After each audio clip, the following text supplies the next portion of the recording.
The stage is set for success. To realize the benefits for all Canadians from coast to coast to coast.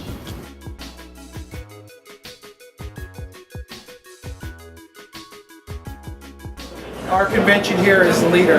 We bring together companies and individuals and government agencies, over 120 countries represented. Well, I'm thrilled to be at PDAC again this year and to note that it's bigger than last year. It's a very exciting place with all kinds of promise and optimism for my region of Canada.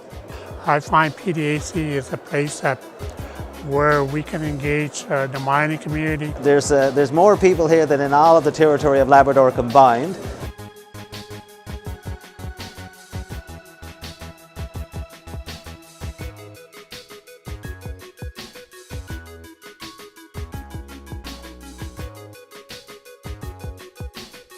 The PDAC actively promotes greater understanding and cooperation between Aboriginal communities and the minerals industry. The PDAC has been, I think, leading in trying to educate our members about the best practices that are out there. While you're meeting, that you're going to come into one line. And that one line is to come together for the benefit of all people around the world, especially this country of ours. And I think that's one of the main issues that the Aboriginal people they've been talking about. They want to be consulted. One of the changes that I've seen is that there's been a huge awareness through the Aboriginal program, creating an awareness about, Aboriginal rights and title in the mining industry, and talking about some of our challenges and solutions and innovative approaches. I've noticed that through the Aboriginal program. I've been around PDAC for almost 10 years, and I remember the first session, and it was a small session in a small room. And I've seen this grow in the last, just even the last couple of years. There's a growing sophistication of the number, the quality, the scale of Aboriginal-owned businesses that are participating in the mining sector. This is a very important networking opportunity that Inuit from Northern Canada are taking full advantage of. I'm looking forward to the one that's coming up next. I mean, the world is here, so it's an amazing opportunity.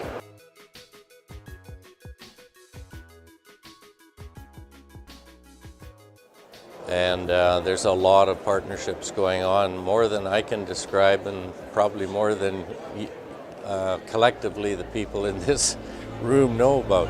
We have 4 IBAs that are in place right now with the different mining companies. Waterquay First Nation is establishing several partnerships as a way to maximize employment and business opportunities.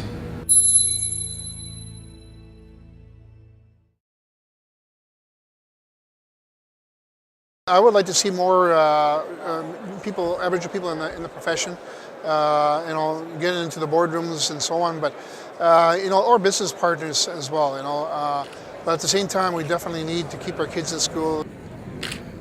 People have to work together, come together with the perspective of providing opportunities for young people. We understand education and training is a big part of making this all happen, so we're working with training organizations and seeing how we can be ahead of the curve and train people for the opportunities that we're going to create.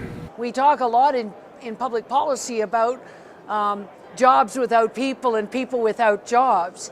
And I think that is actually the key to this obvious marriage of Aboriginal, First Nations, Inuit, Métis people, particularly their youth, and the mining industry. Hey, if the president of the Prospectors and Developers Association is a First Nations guy, then you have a lot to be proud of, and you have a person in a leadership position that you can admire and aspire to be. Quite honestly, from the point of view of the workforce, if people are living in the area, it's so much easier for the mining company, because the individual young man or young woman comes to work and then goes home.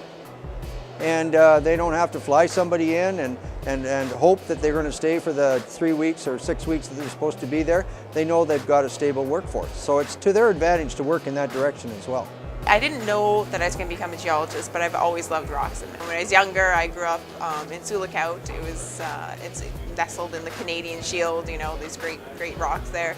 And I was always the last person when we were walking around because I'd be looking at the ground and my pockets would be filled with rocks. It's the mining sector that's going to be the forefront of the economics for our area.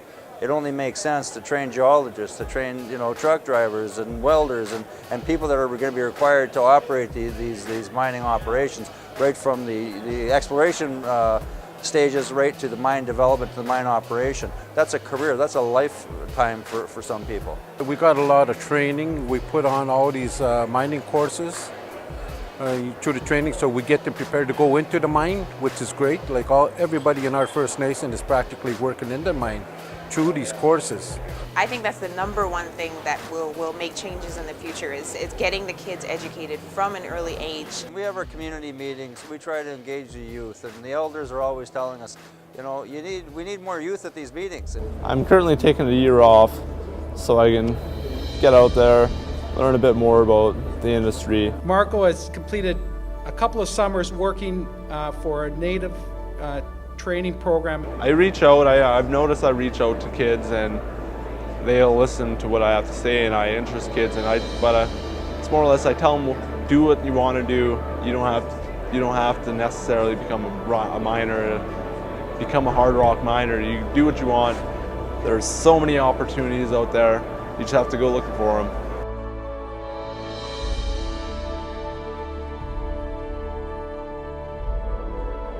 $600,000 First Nations youth available for the workforce. It's a game changer. They can take that next step and become the professionals and become the owners of the companies that go out to do the work. She's in university finishing her degree in geology, and she's planning on going on to get her master's. I don't think it should be daunting because I've had nothing but positive experiences. So I decided to choose geology because it just made sense. It's all about building relationship and building strong relationships so that we have strong ties and we also try to understand each other. I got a plan, and it's kind of, what am I looking for? What am I looking for? What's my needs, my immediate needs? No. Who can I partner up with? Who can I talk to? I need more capacity to learn about what's going on in this industry. There's 122 career paths in the mining industry. There's always a place for you in the mining industry.